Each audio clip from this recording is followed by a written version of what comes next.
La revue de presse de ce vendredi 27 mai 2022 reviendra sur la crise qui secoue le PPACI, la mise aux arrêts de plusieurs corps habillés, etc. Il y a quelques semaines, plus de 2 tonnes de drogue avaient été saisies à Abidjan et à San Pedro.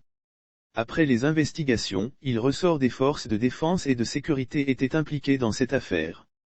C'est ainsi que le chef de la police criminelle de San Pedro, un capitaine et un militaire ont arrêté et écroué. Selon certaines sources citées par Soir Info et bien d'autres organes de presse, le chef de la police criminelle serait de mèche avec le baron de la drogue qui l'aurait aidé à fuir.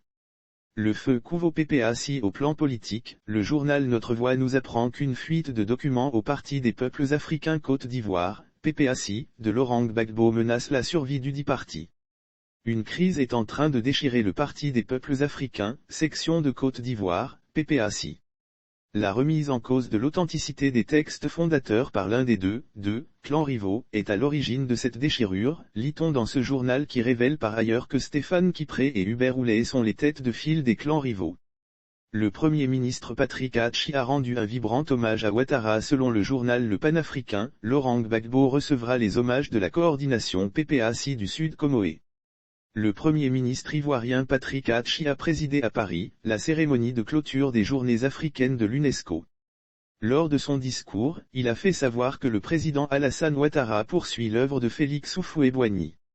Lire aussi Côte d'Ivoire, voici pourquoi l'Union européenne a rendu visite au PPACI de Laurent Gbagbo. Le confrère panafricain Jeune Afrique a fait savoir que le président de la République Alassane Ouattara a le désir de rencontrer à nouveau les prédécesseurs, notamment Henri Konan Bédié et Laurent Gbagbo.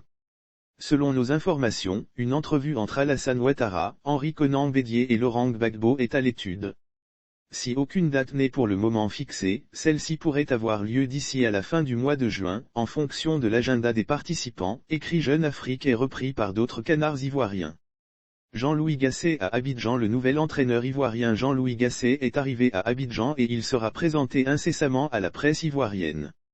Avant le prochain match des éléphants, la liste des joueurs convoqués a été dévoilée ce 26 mai 2022.